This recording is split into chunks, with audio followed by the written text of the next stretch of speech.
আজকের বিশেষ সংবাদ। সমাজে থ্যালাসেমিয়া রোগ দিন দিন বাড়তে চলেছে। সেই রোগের প্রতিকার ও রোগ নির্ণয় বিষয় নিয়ে স্কুলের ছাত্রছাত্রীদের মধ্যে সচেতনতা বৃদ্ধির উদ্দেশ্যে হেরিটেজ একাডেমি এক অভিনব পদ্ধতি গ্রহণ করলেন। সমাজে কিভাবে থ্যালাসেমিয়ার রোগ কমানো যায় এবং এই রোগের প্রতিকার কোন কোন বিষয়ের মাধ্যমে কমানো যায় সেটা নিয়ে আজকের এই অনুষ্ঠান। মূলত থ্যালাসেমিয়া রোগ বেশি অল্প বয়সে বাচ্চাদের মধ্যে দেখা যায়। এই অসুখ যাদের বাসা বাঁধে তাদের রক্তের ঘাটতি দেখা দেয় শরীরে। অপরদিকে রক্তের যোগান পর্যাপ্ত পরিমাণে পাওয়া যায় না, কারণ রক্তের বিভিন্ন গ্রুপের ম্যাচিংয়ের ব্যাপার রয়েছে, যার কারণে সমাজে একেবারে ভোগান্তির শিকার হতে হয় থ্যালাসেমিয়া রোগীদের। আর এই বিষয় নিয়েই অভিনব পদক্ষেপ নিলেন ডমকল শহরের হেরিটেজ একাডেমি নামের স্কুলটি। ডমকল থেকে জাহিরুল মণ্ডল ও বাপ্পা শেখের report, Domkal MK TV. Thalassemia হচ্ছে একটি অটিজম বাহিত রোগ, আমরা সবাই জানি, যার কারণে দেখা যায় শত শত বাচ্চা যখন থ্যালাসেমিয়া আক্রান্ত হয় তখন তাদের মৃত্যু ঘটে। এই কারণে আমাদের স্কুলের পক্ষ থেকে একটা থ্যালাসেমিয়ার টেস্ট করানো হয়েছে, যাতে আমরা প্রত্যেকে অনেক খুশি, কেননা ভবিষ্যতে এর ফলে আশা করা যায় যে কোনো বাচ্চা থ্যালাসেমিয়া আক্রান্ত হবে না। আর এই কারণে সমাজে মেয়েরা কতটা ভালো আছে বা কতটা সে সচেতন, সেই দিক দিয়ে মেয়েদেরকে প্রথম থেকে যদি আমরা এটা জানাতে পারি যে এটা একটা ভালো প্রভাব পড়ছে, তাহলে সেই দিক দিয়ে একটা সুস্থ সমাজ গড়ে উঠবে। সুন্দরভাবে আমাদের স্কুল খুব সুষ্ঠুভাবে এটা সম্পাদন করেছে এবং স্টুডেন্টদের যাতে ভয় না লাগে সেই ব্যবস্থাও খুব ভালোভাবে বুঝিয়ে গার্জেনদের অভিভাবকদের অ্যাকচুয়ালি সম্মতি নিয়ে এটা করা হয়েছে। আমার নাম শাহিদা আক্তার। আমরা যে সমাজে বাস করছি, এই সমাজে বিভিন্ন রকম রোগের উদ্ভাবন হচ্ছে, যেগুলো আমরা হয়তো জানতে বা অজান্তে অনেক কিছু বুঝতে পারছি না।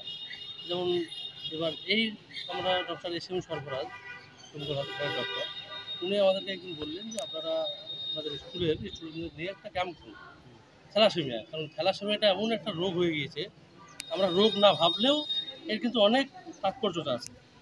সেই দিক থেকে আমরা বিবেচনা করে দেখলাম যে আমাদের ছাত্রছাত্রী অনেকেই আছে।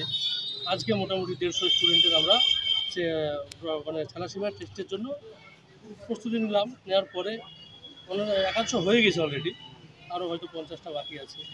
এবং ডমকল হসপিটাল এবং এস.এম. সরফরাজ ডক্টর প্লাস আমাদের টোটাল ম্যানেজিং কমিটি, তাদের ব্যবস্থাপনায় আজকে এই কাজটা সম্পূর্ণ হচ্ছে। আমরাই বাবা মাকে আমরা জানিয়েছি এবং তাদের তরফ থেকেও খুব সদুত্তর পেয়েছি যে না, আপনারা টেস্ট করুন। এবার বাবা মার অনুমতি ছাড়া তো আমরা পারবো না, কারণ ছোটো ছোটো বাচ্চা, তাদের ব্লাড স্যাম্পেল নেওয়া। তারপরে এবার আমরা চেষ্টা করেছি যে সবাইকে নিয়ে, গার্জেন এবং স্টুডেন্ট সবারই সহযোগিতায় আমরা এই ক্যাম্পটা সম্পন্ন করতে পারবো আশা করছি। আপনার নাম বলবেন? আমার নাম শফিউল্লাহ, আমি হেরিটেজ একাডেমি ম্যানেজার। এটার যে মেন উদ্দেশ্য বা ভূমিকা, যে সমাজে অনেকেই থ্যালাসেমিয়া রোগে আক্রান্ত, কিন্তু ধর অনেকে আক্রান্ত হয়ে তারা ইতিমধ্যেই জানে না, কিন্তু আমরা ছাত্রছাত্রীদের মধ্যেই থ্যালাসেমিয়া ক্যাম্পটা করে যে কে আক্রান্ত বা কে আক্রান্ত না, এবং ছোটো থেকেই তারা যাতে সঠিক চিকিৎসা নিতে পারে এবং এই রোগে আক্রান্ত যাতে পরবর্তী জেনারেশন না হয়, এই একটা উদ্যোগ নিয়ে আজকে আমরা এই হেরিটেজ একাডেমি এইরকম অনেক ক্যাম্প, অনেক শিবির এরকম মাঝে মাঝে করছে। যেমন সেভ লাইফ থেকে শুরু করে আরও স্বাস্থ্য সম্পর্কে কিছুদিন আগেও যেমন একটা অ্যান্টি র্যাগিং সম্পর্কে একটা ক্যাম্প ইতিমধ্যে আমাদের হয়ে গেছে।